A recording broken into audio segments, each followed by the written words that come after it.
এই রোদে এখানে বসে আছেন কেন? একটু পানি খাবেন? পানি খাবো বৌদি।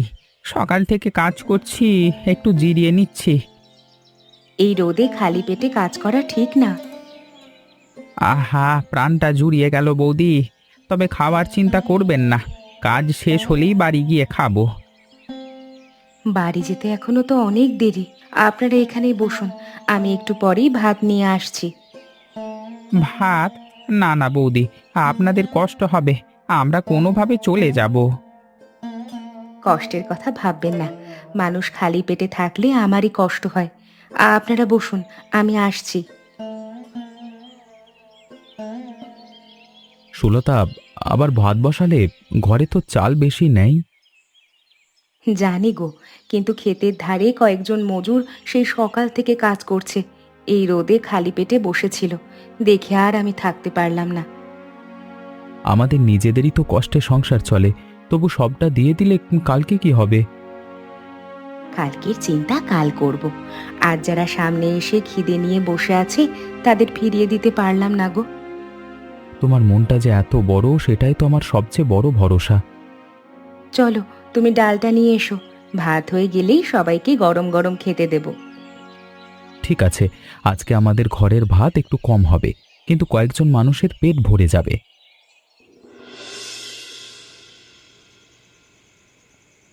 আজ ওই মজুরদের মুখের হাসিটা দেখে আমার যে কি ভালো লাগলো, বলে বোঝাতে পারবো না তোমাকে। জানো সুলতা, এই কচু ক্ষেতটাই তো আমাদের সব। বিয়ের পর যখন জমি পাইনি কোথাও, তখন এই পতিত জমিটাই আঁকড়ে ধরেছিলাম আমি। মনে আছে, প্রথম বছর তো কচু গাছই ঠিকমতো বাঁচেনি। কতবার ভেবেছিলাম এই জমি ছেড়ে অন্য কোথাও চলে যাই আমরা। কিন্তু গেলাম না তো। ধীরে ধীরে মাটিটা চিনলাম, কোন সময় জল দিতে হয়, কোন সময় সার, সবই শিখলাম নিজে নিজে। এই কষ্টের দিনগুলোই তো আমাদের একসাথে বেঁধে রেখেছে এতদিন। আজ ওই মজুরদের খাওয়াতে পেরে মনে হলো আমরাও কারোর জন্য কিছু করতে পারি। সত্যি সুলতা, গরিব হলেও মন তো গরিব নয় আমাদের। এই জমি একদিন আমাদের বড় কিছু দেবে, দেখো তুমি। তোমার এই কথাটা আমার বড় ভালো লাগে জানো। মনে হয় যতই কষ্ট থাকুক, আমরা দুজনে মিলে সব সামলে নিতে পারবো। জানো সুলতা, বাবা যখন বেঁচে ছিলেন তখন প্রায়ই বলতেন, জমি ছোট হোক বড় হোক, মন বড় রাখলেই সংসার চলে যায়। তোমার বাবার কথাগুলো আজও কেমন সত্যি বলে মনে হয় বলো তো। উনি বেঁচে থাকলে আজকের এই দিনটা দেখে কতই না খুশি হতেন। মাঝে মাঝে ভাবি, বাবার একটা ছোট ভাই ছিলেন নাকি শুনেছিলাম, কিন্তু কোথায় যে হারিয়ে গেলেন কেউ জানে না। সত্যি, এই প্রথম শুনলাম তোমার মুখে এই কথা। কি হয়েছিল তার সাথে, জানো কিছু? না রে, বাবাও বেশি কিছু বলতেন না এই নিয়ে। শুধু বলতেন একদিন হয়তো ফিরে আসবেন উনি, এই আশাতেই বেঁচে ছিলেন বাবা। আরে বাবারে, এ কাদায় তো পুরো ডুবেই গেলাম দেখছি আজকে। ওগো, উঠবে নাকি সারাদিন কাদায় শুয়েই থাকবে? হাসছো কেন এত? একটু হাতটা দাও তো, নিজে উঠতে পারছি না এই পিচ্ছিল কাদায়। তুমি না একজন পাকা চাষি, তাও এভাবে পড়ে গেলে? মানুষ শুনলে হাসবে তো তোমাকে নিয়ে। হাসুক গে, আজকে সকালটা তো মজাতেই শুরু হলো। চলো, এবার কচু শাকগুলো সাবধানে তুলি দুজনে মিলে। আর হ্যাঁ, এবার পা টিপে টিপে হাঁটো, নইলে আবার পড়ে গেলে এই বয়সে হাড় ভেঙে যাবে। এই বয়স মানে? দেখাচ্ছি, আজই সবচেয়ে বেশি কচু তুলে দেখাবো তোমাকে। ঠিক আছে, দেখাও তাহলে। দেখবে দেখবে, একটু অপেক্ষা করো। আজকের এই কাদা মাখামাখির প্রতিশোধ আমি কচু তুলেই নেব, দেখো। নাও নাও, প্রতিশোধ পরে নিও। আগে এই ঝুড়িটা ভরে ফেলো, নইলে দুপুরের রান্নায় দেরি হয়ে যাবে আজ। এই বৌদি, শুনলাম কালকে যে মজুরেরা এখানে এসেছিল তারা নাকি পাশের গ্রামে গিয়ে আপনার হাতের রান্নার এত প্রশংসা করছে, ভালো লাগছে। সত্যি বলছো গোপাল? আমি তো সামান্য ভাত ডালি দিয়েছিলাম, এত প্রশংসা করার মতো কি হলো তাতে? সামান্য বললে হবে না বৌদি, মানুষ তো স্বাদেও স্বাদের চেয়েও আপনার মনের কথাই বেশি বলছে। বিনা পয়সায় এমন যত্ন করে কেউ খাওয়ায় না আজকাল। আপনারা কাউকে খুঁজছেন নাকি? এদিকে তো তেমন কিছু নেই, শুধু আমাদের কচু ক্ষেত এখানে। ওগো, মনে হচ্ছে এনারাও কাল রাতে সেই গল্প শুনেই এসেছেন। আসুন আসুন, বসুন এখানে, কিছু খাইয়ে দিই আপনাদের। দেখলেন তো বৌদি, বললাম না, এই তো শুরু। দেখবেন আরো অনেকে আসবে এবার থেকে রোজ। কিন্তু গোপাল, এভাবে যদি রোজ মানুষ আসতে থাকে তাহলে আমরা কি সামলাতে পারবো সবটা? চাল ডালের জোগানও তো একটা কথা। চিন্তা করবেন না রমেশ দা, আমিও তো পাশে আছি আপনাদের। যা লাগে আমরা মিলেমিশে ঠিক ব্যবস্থা করে ফেলবো। ঠিক বলেছ গোপাল। আর মানুষকে খাওয়ানোর মধ্যে যা আনন্দ পাই, সেটার কাছে বাকি চিন্তাগুলোকে তো ছোট বলে মনে হয়। কাকা, এখানে একা বসে আছেন কেন? কোথা থেকে এসেছেন? কাউকে খুঁজছেন নাকি আপনি? না বাবা, এমনি বসেছি। এই জমিটা কেমন যেন চেনা চেনা লাগছে আমার কাছে। চেনা লাগছে? আপনি কি আগে এই গ্রামে এসেছিলেন কখনো? আমি তো আপনাকে আগে দেখিনি এখানে কখনো। অনেক বছর আগের কথা, স্মৃতিও ঝাপসা হয়ে গেছে এখন বাবা। তোমার এই কচু ক্ষেতটা দেখে ভালো লাগলো, বেশ পরিপাটি করে রেখেছো তুমি। এই ক্ষেতই তো আমাদের সব কাকা।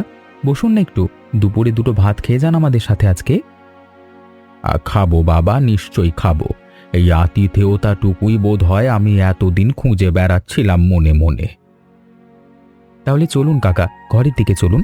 সুলতা আজকে ভালো একটা তরকারি রেঁধেছে, খেয়ে দেখবেন। চলো বাবা। জানো, তোমার এই আন্তরিকতা দেখে মনে হচ্ছে আমি ঠিক জায়গাতেই এসে পড়েছি আজকে। আমরা তো সবাইকে এভাবে আপন করে নিই কাকা। আপনি তো আরো বিশেষ কেউ মনে হচ্ছে, কেন জানি না, বলতে পারছি না। হয়তো একদিন বুঝবো বাবা, কেন এমন মনে হচ্ছে তোমার। বুঝবে বুঝবে। এখন চলো চলো, খাবারের গন্ধে পেটটা চোঁচো করছে আমার।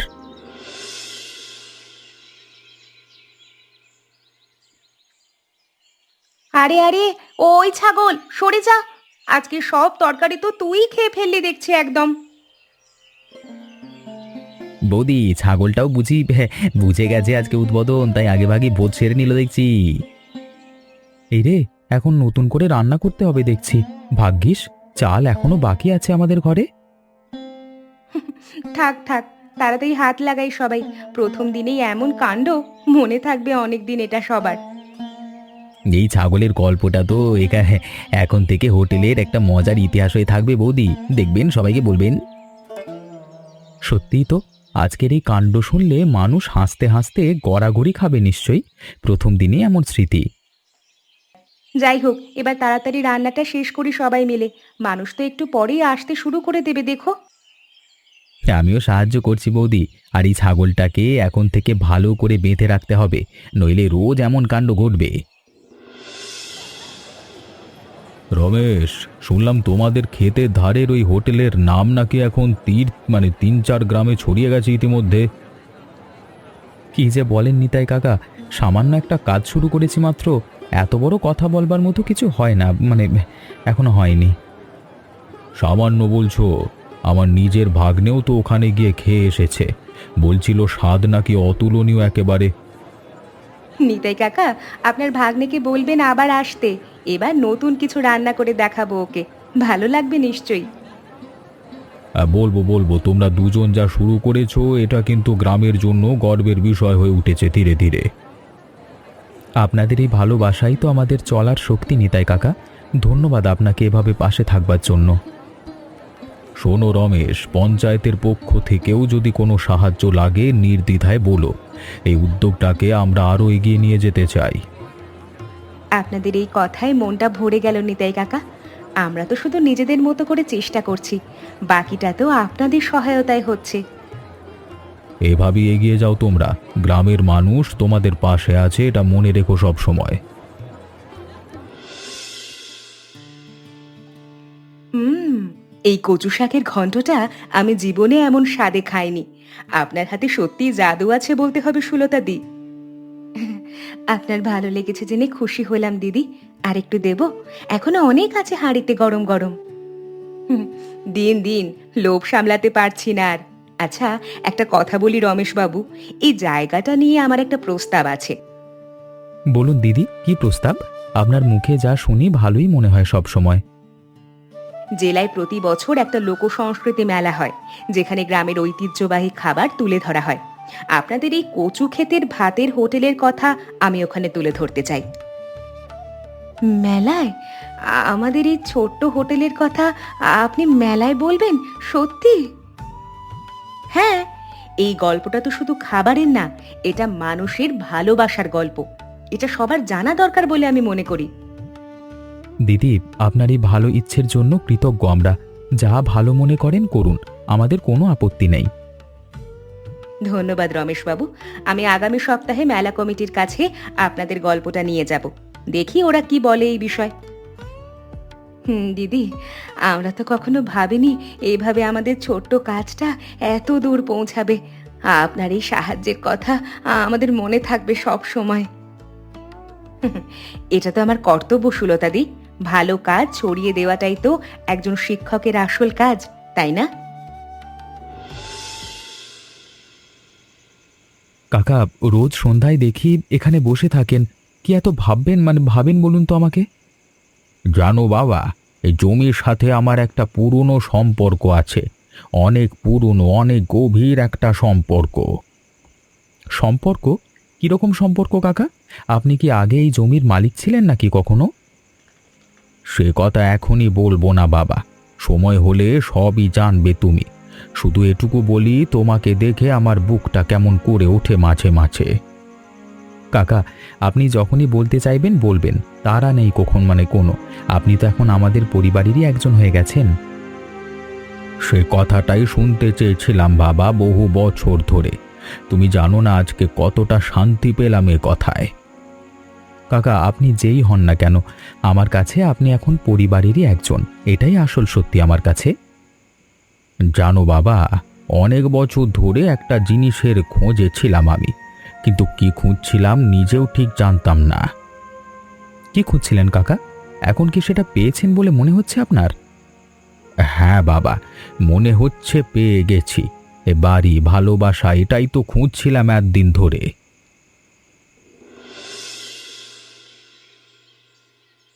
দেখো কি হয়েছে, ক্ষেতেরই অংশটা হঠাৎ করে দেখো। এ তো পুরো পাতাই খেয়ে ফেলেছে পোকায়। হ্যাঁ, এখন কি হবে গো আমাদের? হোটেলের জন্য তো রোজ কচু শাক লাগে সুলতা। এভাবে চললে তো কয়েকদিনই সব শেষ হয়ে যাবে আমাদের। এত মানুষ আসে খেতে রোজ, আর যদি কচুই না থাকে তাহলে কিভাবে চালাবো এই হোটেল আমরা? জানি না রে, কিন্তু হাল ছাড়লে তো চলবে না। চল, গোপালকে ডেকে আনি, ওর সাথে কথা বলে দেখি কিছু করা যায় কিনা এখন। হ্যাঁ চলো, দেরি করলে ক্ষতি আরও বাড়বে। এই ক্ষেতটাই তো আমাদের সব, একে বাঁচাতেই হবে যেভাবেই হোক আজ। এত কষ্ট করে বানানো হোটেলটা কি তাহলে এভাবেই বন্ধ হয়ে যাবে সুলতা? ভাবতেই বুকটা কেমন করছে আমার। না গো, এত সহজে হাল ছাড়বো না আমরা। চলো গোপালের কাছে যাই, ও নিশ্চয়ই কোনো না কোনো একটা উপায় বলতে পারবে আমাদের। রমেশদা, চিন্তা করবেন না, এই পোকা তো নতুন কিছু না। আগেও দেখেছি এমন ছাই আর নিম পাতা মিশিয়ে স্প্রে করলে কাজ হবে ঠিকই। আমিও লোক পাঠাচ্ছি রমেশ, চিন্তা করো না। গ্রামের সবাই মিলে এ ক্ষেত বাঁচাবো আমরা একসাথে। হ্যাঁ বাবা রমেশ, আমি ছোটবেলায় দেখেছি নিম পাতার সাথে একটু সর্ষের খোল মেশালে পোকা আরও তাড়াতাড়ি পালায়। করে দেখো একবার এভাবে। কাকা, আপনার এই জ্ঞান তো সত্যি কাজে লাগছে। ধন্যবাদ সবাইকে। একা হলে তো এই কাজ আমি করতেই পারতাম না। এই তো গ্রাম রমেশদা, একজনের পাশে সবাই এগিয়ে আসে। আপনি তো নিজেও কম করেননি মানুষের জন্য একদিন। ঠিক বলেছ গোপাল, যে হাত মানুষকে বিনা পয়সায় খাওয়ায় সেই হাতের বিপদে গোটা গ্রাম দাঁড়াবে না তো কে দাঁড়াবে বলো তো? দেখো বাবা রমেশ, তোমার এই ভালো মনটাই আজকে তোমাকে গ্রামের এত মানুষের ভালোবাসা এনে দিয়েছে। সত্যি, আজ দেখে মনে হচ্ছে আমরা একা নই। এই পুরো গ্রামটাই যেন আমাদের বড় একটা পরিবার হয়ে উঠেছে ধীরে ধীরে। দেখুন বৌদি, পাতাগুলো কেমন সতেজ লাগছে, মনে হচ্ছে কয়েকদিনের মধ্যেই ক্ষেত আবার আগের মতো হয়ে যাবে। হ্যাঁ হ্যাঁ, আজকে সত্যিই বুঝলাম বিপদে মানুষ কতটা কাছে আসতে পারে। এই ঋণ কোনোদিন শোধ করতে পারবো না আমরা। রমেশ, আজকে একটা কথা বলবার সময় এসেছে, আর লুকিয়ে রাখতে পারছি না আমি এই কথা। বলুন কি কথা কাকা? আপনার মুখটা আজকে কেমন অন্যরকম লাগছে। আমি তোমার বাবার ছোট ভাই বাবা। বহু বছর আগে অভিমান করে গ্রাম ছেড়েছিলাম, তারপর আর কোনো দিন ফিরিনি এখানে। আপনি আপনি রমেশের কাকা?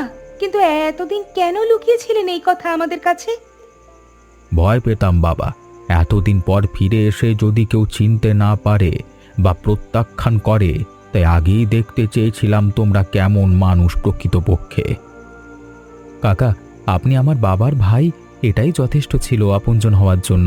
এত বছর কোথায় ছিলেন আপনি এতদিন? দূরে শহরে ব্যবসা করেছি সারা জীবন, কিন্তু মনটা সব সময়ে মাটিতে পড়ে থাকতো জানো। আর একটা কথা বলি, এই জমির একটা অংশ আইনত তোমারই প্রাপ্য বাবা। দলিলপত্তর আমার কাছে সব আছে। জমি? কিন্তু কাকা, আমি তো এসব চাইনি কখনো। আপনার এই ফিরে আসাটাই আমার কাছে সবচেয়ে বড় পাওয়া। জানি বাবা, তাই তো এবার নিজের সঞ্চিত টাকা দিয়ে হোটেলটাকে আরো বড় করতে চাই। এটা আমার পারিবারিক উপহার হয়ে থাকুক তোমাদের জন্য চিরকাল। কাকা, আপনি ফিরে এসেছেন, এটাই তো আমাদের কাছে সবচেয়ে বড় উপহার। বাকি সব তো পরের কথা এখন। চলুন কাকা, আজকে রাতে আমরা তিনজনে মিলে একসাথে খাই। এত বছরের দূরত্ব আজকে এখানেই শেষ হয়ে যাক। হ্যাঁ চলুন, আমি গরম গরম ভাত বেড়ে দিই আপনাকে। আজ আমরা তিনজন একসাথে বসে খাবো, এই তো সবচেয়ে বড় আনন্দ। মা, বহু বছর পর কারোর হাতে এমন যত্ন করে বেড়ে দেওয়া খাবার খাবো।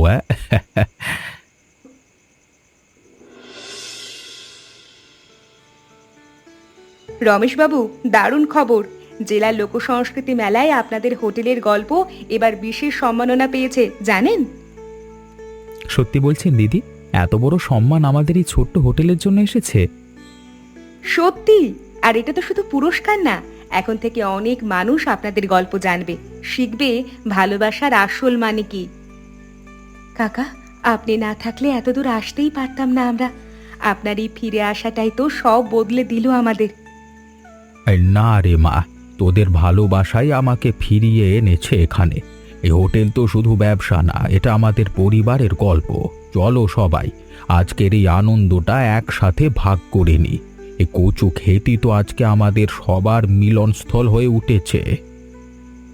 আর এই গল্পটা আজ থেকে শুধু এই গ্রামের না, পুরো জেলার মানুষের গল্প হয়ে গেল। আজকের এই সন্ধ্যাটা আমাদের সবার। এই ভালোবাসাই তো আমাদের আসল পুঁজি ছিল সব সময়।